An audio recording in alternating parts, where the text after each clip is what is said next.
167 seconds. 2 minutes and 47 seconds. The longest silence in congressional hearing history. Jared Moskowitz stood at the witness table holding a stopwatch, counting out loud, while Stephen Miller sat 6 feet away under oath and said absolutely nothing.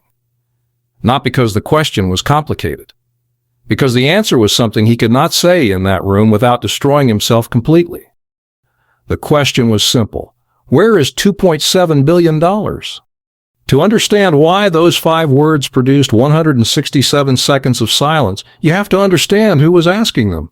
Jared Moskowitz is not a congressman who reads briefing documents and asks questions prepared by his staff. He ran emergency management for the state of Florida for 4 years. He managed hurricane response for Hurricane Irma, Hurricane Michael, Hurricane Dorian.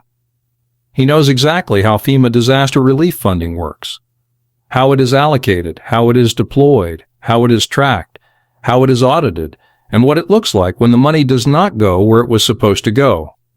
When Moskowitz reads a FEMA document, he is not interpreting it. He is recognizing it. And what he recognized in the FEMA Inspector General audit sitting in his briefcase that morning was not a bureaucratic irregularity. It was a blueprint for how $2.7 billion in disaster relief money disappeared. Miller arrived with his standard legal team, 3 attorneys. He looked confident, almost relaxed. He had prepared for questions about border wall funding, contractor oversight, procurement processes. He had not prepared for someone who has actually deployed emergency funds during active disasters. He had not prepared for Jared Moskowitz. The first 40 minutes were standard. Other representatives asked their questions. Miller gave smooth answers. Professional. He referenced policy frameworks, cited regulatory procedures, looked comfortable. Then Moskowitz took the microphone and said 4 words that changed everything. Let's talk about hurricanes. He opened his briefcase, pulled out the FEMA audit, 47 pages completed 6 weeks earlier, classified as law enforcement sensitive until a federal judge ordered its release to Congress 3 days before this hearing.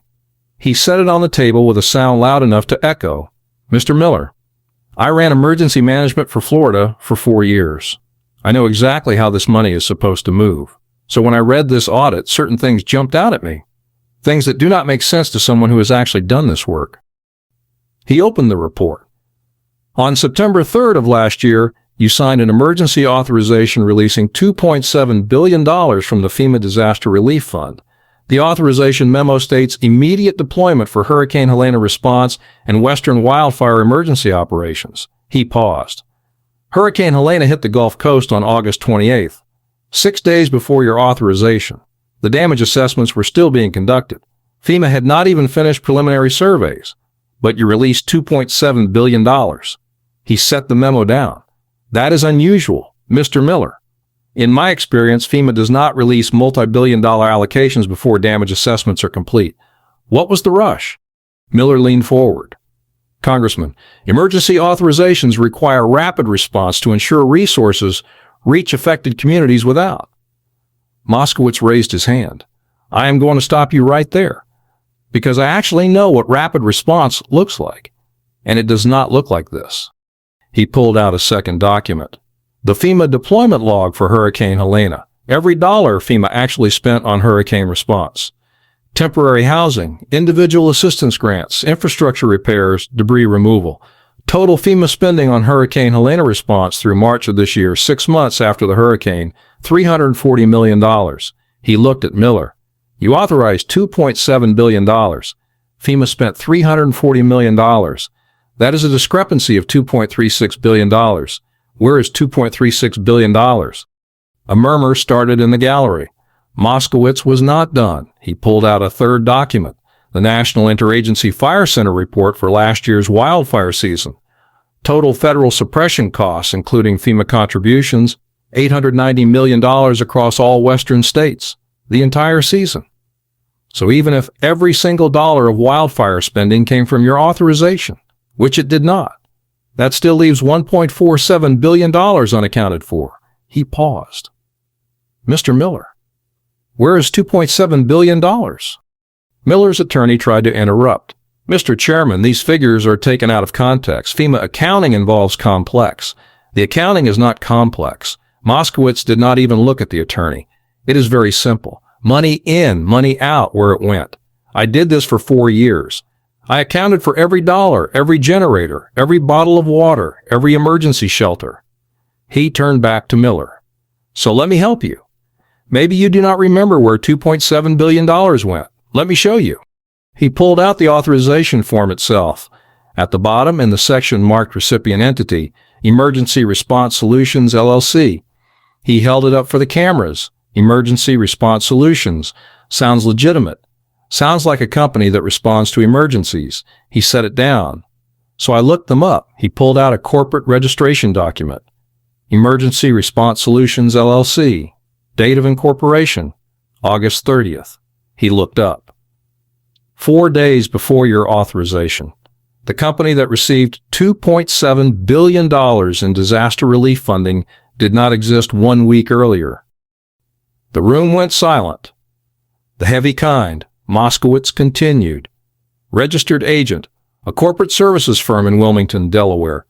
The same address used by 285,000 other companies. No physical office, no equipment, no personnel, no disaster response experience, no prior FEMA contracts. He pulled out another page. But they do have a bank account, and on September 5th, 2 days after receiving $2.7 billion, that account made 4 wire transfers.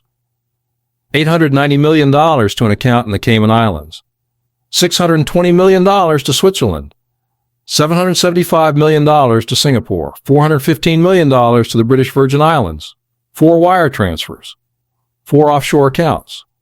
Total, $2.7 billion. He looked at Miller. I ran disaster response. I deployed emergency funds. I have worked with every legitimate disaster response contractor in this country. And I have never, not once, seen disaster relief money go to offshore accounts. Because disaster relief money is supposed to go to victims, to communities, to rebuilding, not to the Cayman Islands. The room erupted, not with shouting, with the low, angry sound of people realizing they are watching something much worse than incompetence. Moskowitz waited for quiet. So let me ask you again, Mr. Miller, and this time I want a real answer. Where is $2.7 billion that was supposed to help hurricane victims and wildfire survivors? Miller opened his mouth. Nothing came out. His attorney whispered something urgent. Miller shook his head, and that is when the silence started. Moskowitz pulled out his phone, opened the stopwatch, held it up. I'm going to time this, Mr. Miller, because the American people deserve to know how long you are willing to sit here protecting whoever stole disaster relief money. He pressed start. 10 seconds. Miller's jaw clenched. 20 seconds. His attorney writing frantically. 30 seconds. 40. Moskowitz stood up, still holding the stopwatch, and began to speak. Not to fill the silence, but to fill the record with everything the silence was confirming. Mr. Miller, I managed Hurricane Irma response. 134 deaths. $50 billion in damage. Every dollar mattered. Every generator. Every tarp. Every bottle of water. Because people's lives depended on it. 50 seconds. He walked closer to the witness table. You took $2.7 billion meant for disaster victims and you gave it to a company that did not exist a week earlier. And that company sent all of it offshore within 48 hours. 60 seconds. 1 full minute. Where is it? 70 seconds. Miller's hands trembled slightly. He pressed them flat on the table to stop it. 80 seconds. 90. Moskowitz checked the stopwatch. 90 seconds. I have seen FEMA administrators account for every dollar in real time during active disasters. With fires burning, with floods rising, with people trapped. And you cannot account for $2.7 billion in a congressional hearing. 100 seconds. Miller's face had gone gray. 110. His attorney tried to stand. She was told to sit down. 120 seconds. 2 full minutes. Moskowitz walked back to his table and picked up one more document. Mr. Miller, while you were sitting there silent, let me tell you what else the Inspector General found. They tracked those 4 offshore accounts. Within 1 week, those accounts made secondary transfers to 23 different recipients, law firms, consulting groups, private equity funds, and 3 individuals whose names cannot be disclosed in open session because they are under active federal investigation. 130 seconds. But here is what can be said. 2 of those 23 recipients have direct connections to your office. One is a former deputy who left government in August, 1 month before your authorization. One is a contractor who worked on your policy team, 140 seconds. The money meant for hurricane victims ended up in accounts connected to your own staff, 150 seconds, 160. Moskowitz stopped walking. Mr. Miller, I am going to count to 167, and then I am going to enter every page of this Inspector General audit into the congressional record, and I am going to move to refer this to the Department of Justice. Because what you did is not incompetence. It is theft from disaster victims. 161, 162, 163, 164, 165, 166, 167. He pressed stop. He turned to the committee. Mr. Chairman, the witness has refused to answer. I move to enter the complete FEMA Inspector General audit into the congressional record. I further move to refer this matter to the Department of Justice for criminal investigation into misappropriation of federal disaster relief funds. Both motions were seconded immediately. Both passed. Moskowitz gathered his documents. He looked at Miller one final time. I ran disaster response. I know what it looks like when someone actually cares about helping people. And I know what it looks like when someone steals from them. He pointed at the FEMA report on the table. 167 seconds. That is how long you sat here protecting whoever took $2.7 billion from hurricane victims and wildfire survivors. That silence tells me everything I need to know. What Moskowitz built in that room was different from every other confrontation in this series. It was not a debate about interpretation. It was not a dispute about classification or privilege or constitutional procedure. It was arithmetic. Money authorized. Money deployed. The gap between them. A company incorporated 4 days before receiving billions. Wire transfers to 4 countries within 48 hours. Secondary payments to people connected to the man sitting silently across the table. Every number documented. Every document subpoenaed. Every transfer confirmed by the FEMA Inspector General. Miller had no procedural shield to hide behind. No classification to invoke.